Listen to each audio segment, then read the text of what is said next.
Então eu costumo falar que você administrar o seu emocional quando tá tudo muito bem é mole, é fácil. O problema é quando você leva uma rasteira da vida e você precisa administrar seu emocional.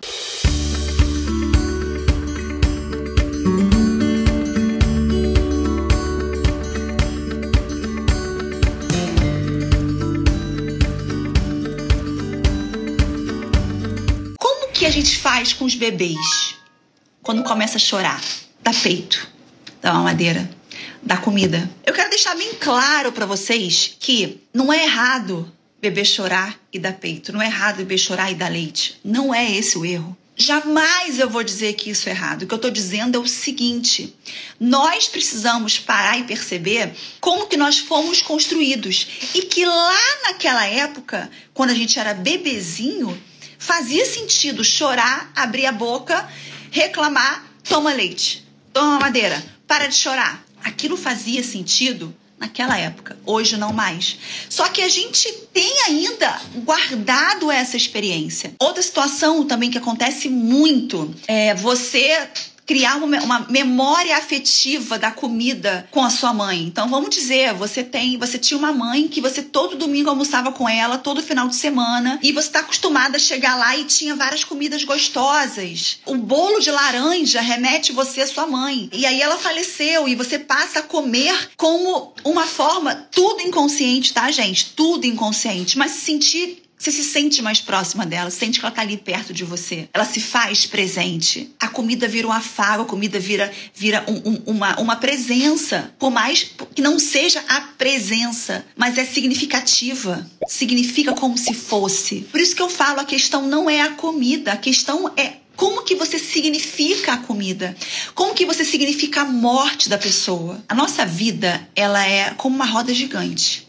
Tem momentos que você vai estar lá em cima, e momentos que a vida vai te jogar lá embaixo. O que acontece é o seguinte: você precisa aprender como que você conduz a roda gigante da sua vida. Como é que você cria impulso para você se colocar lá em cima de novo. As minhas rodas gigantes, os labirintos que a vida me colocou, eu costumo falar o seguinte: em 2010, quando eu comecei a ver que eu tinha que entender minha cabeça, que eu tinha que aprender a gerir minhas emoções, que eu tinha que conseguir aprender a dar um impulso para voltar lá para cima, foi quando eu comecei a estudar sobre tudo isso que eu compartilho com vocês hoje. Tudo que eu ensino no curso fechado, tudo que eu trago para vocês aqui hoje, eu comecei a estudar em 2009, 2010. A minha vida estava muito perfeita antes de trabalhar com isso aqui, né? Eu trabalhava ainda no comércio, eu passei a viver de coach em 2016, mas então de 2010 até 2017 tinha mudado a minha mentalidade, mas eu não tinha tido nenhuma prova de fogo, eu diria assim. Em 2010 eu comecei a estudar sobre isso, eu consegui resolver as questões que eu tive de vida, do meu abuso. Eu fui abusada aos 6 anos, eu tinha dentro de mim aquela ideia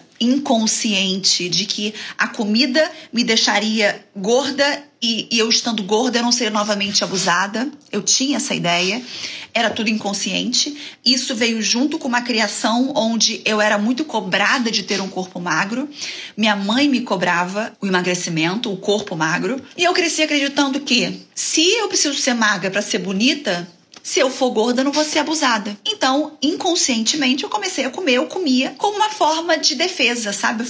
Eu tava me defendendo de possíveis abusos. Então, quando foi 2010, eu consegui me libertar dessa angústia do abuso, que eu consegui entender as questões da minha mãe cobrar de mim ser magra. Eu entendia que mesmo que a forma que ela me cobrava, que me machucava muito, ela me falava assim: eu não vou te levar na festa do meu trabalho porque você é a única gorda, a única filha gorda das minhas amigas, que tinha vergonha de mim. Eu consegui trabalhar toda essa angústia que eu tinha. E aí eu falo que de 2010 a 2017 eu vivi uma vida confortável. Por quê?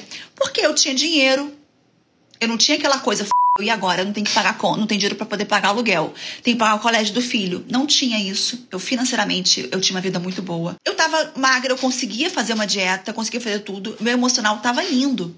Então, eu costumo falar que você administrar o seu emocional quando tá tudo muito bem é mole, é fácil. O problema é quando você leva uma rasteira da vida e você precisa administrar seu emocional. E aí, quando chegou 2017, que eu levei a grande rasteira da minha vida, que foi meu pai morrer de uma hora para outra, momento nenhum eu busquei comida para poder me consolar da morte do meu pai. Meu pai morreu dormindo, ele dormiu. Falei com ele 11h30 da noite, dei boa noite, combinei de jantar com ele no dia seguinte, ele acordou, quer dizer, não acordou, né, morreu. E foi quando eu falei assim, agora eu vou ver se eu realmente sou a pessoa que eu achava que eu era. Depois, perdi o bebê, de uma hora pra outra.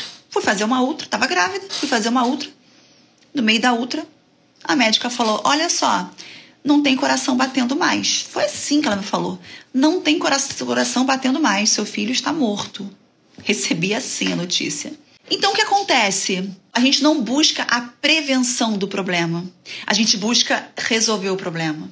A gente espera o problema acontecer para depois resolver. Você só resolve a doença quando o quê? Tá doente. Quantas pessoas fazem um check-up quando tá tudo bem? Pouquíssimas pessoas fazem isso. Muitas das que fazem porque conheceu alguém que do nada apareceu doente, ficou mal. Tanto que eu já fiz uma live dizendo que o Ministério da Saúde deveria ser Ministério da Doença. Porque o Ministério da Saúde está preocupado em resolver as doenças. Se fica doente, vai para o hospital. Nosso Ministério da Saúde não existe um programa para você poder melhorar a sua saúde, alimentar o seu bem-estar. Não existe. Então, eu sugiro assim para você, com o meu coração todo aberto, não espere o problema acontecer. Não seja mais uma pessoa que só quer resolver quando a bomba estoura.